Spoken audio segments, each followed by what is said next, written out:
You never had a childhood, but you still have a future. And this time, you get to write it. But here's the part no one tells you. When a child grows up without emotional safety, without validation, without being seen, they don't just lose innocence. They inherit a voice that follows them into adulthood. A voice that says, try harder, do better, don't mess this up, you're not enough. Yet, this is where our story continues. Because growing up too fast doesn't just create strong adults, it creates self-critical ones. 1. Emotional neglect doesn't look like abuse, and that's why it's dangerous. Most people think trauma has to be loud, shouting, hitting, abandonment, but emotional neglect is quiet. It's when no one asks how you feel. It's when your sadness is ignored, minimized, or rushed. It's when your joy is unnoticed.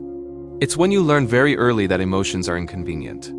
Psychologically, this teaches a child one core belief: my inner world doesn't matter. And when no adult helps you regulate emotions, you learn to police yourself instead. That's where self-criticism begins. 2. How the inner critic is born. Children don't naturally hate themselves. They learn it. When love feels conditional, based on performance, obedience, silence, or success, the child internalizes the rules. So instead of a parent saying, "Why aren't you better?" the child's mind takes over and says it forever. This becomes the inner critic, not to hurt you, but to protect you. Psychology shows that self-criticism is a survival strategy. If I criticize myself first, maybe others won't. If I push myself harder, maybe I'll finally be safe. The critic believes it's helping you survive. 3. Why you're so hard on yourself, even when you're doing well. This is the confusing part. You achieve things, people praise you, you succeed. But inside, nothing quiets down. Why? Because emotionally neglected children don't measure worth by results. They measure it by absence of threat. Your nervous system learned, calm means danger is coming. So you stay alert. You scan for mistakes. You look for what's wrong. Peace feels unfamiliar. Rest feels irresponsible. Confidence feels arrogant. So the inner critic stays loud, not because you're failing, but because silence once meant abandonment. 4. Perfectionism is not ambition. It's fear. Let's name this clearly. Perfectionism is not a personality trait. It's a trauma response. You don't aim high because you love growth. You aim high because mistakes once felt unsafe. Emotionally neglected children learn. Mistakes lead to shame.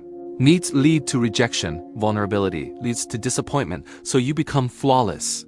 Not to shine, but to disappear. Psychology calls this conditional self-worth. You're only allowed to exist when you're useful, impressive, or needed. 5. Why praise makes you uncomfortable. Ever notice this? Someone compliments you, and you immediately deflect it.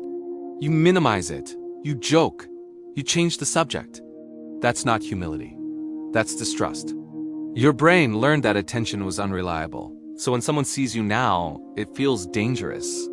Praise feels like a setup, like it'll be taken away. Like you'll disappoint them next. So the inner critic jumps in and says, don't believe it. They don't really know you. This keeps you small and safe. 6.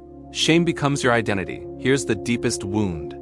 Emotional neglect doesn't say, you did something wrong. It says, there is something wrong with you. So shame becomes internalized. You don't just feel bad, you are bad.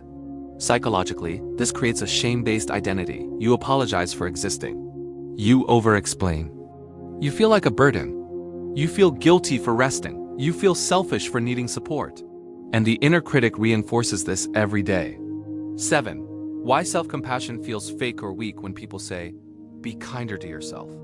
It sounds wrong, doesn't it? Almost insulting. Because no one modeled that for you. Self-compassion feels unsafe because compassion was never a resource you received. It was something you gave to others. Your brain associates kindness with vulnerability. And vulnerability once led to disappointment. So criticism feels familiar. It feels productive. It feels like control. Even though it's exhausting. 8. Your nervous system is still in childhood. This isn't about mindset. It's about biology. When a child grows up emotionally unsupported, their nervous system adapts. It stays in fight or flight, always alert, always bracing, always preparing for something to go wrong. So as an adult, you overthink, you struggle to relax, you feel guilty doing nothing, you feel anxious in calm environments. The inner critic keeps you moving because stillness once meant being alone with unmet needs. 9. You confuse exhaustion with success. This is dangerous. Because you start believing, if I'm tired, I'm doing something right. But that's not ambition. That's survival. You learn to earn love through effort. So you push, you grind, you prove.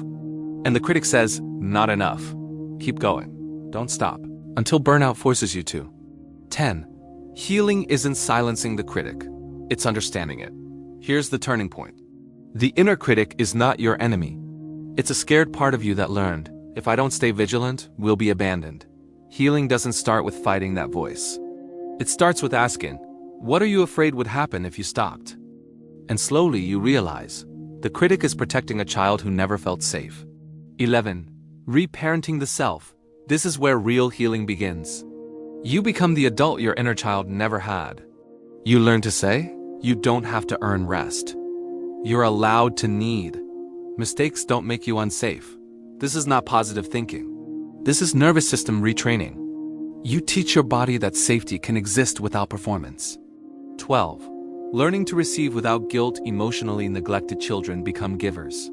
But healing adults learn to receive, support, care, love, rest, without apologizing, without over-explaining, without paying it back immediately.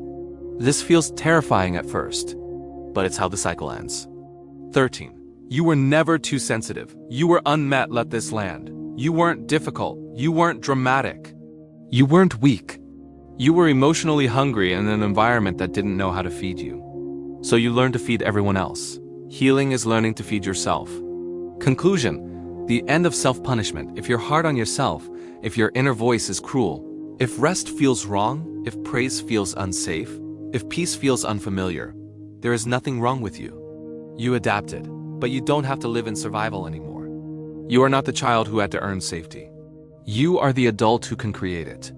And the day you stop attacking yourself for wounds you didn't choose, that's the day healing actually begins. Welcome back to yourself. Welcome to MindPeace.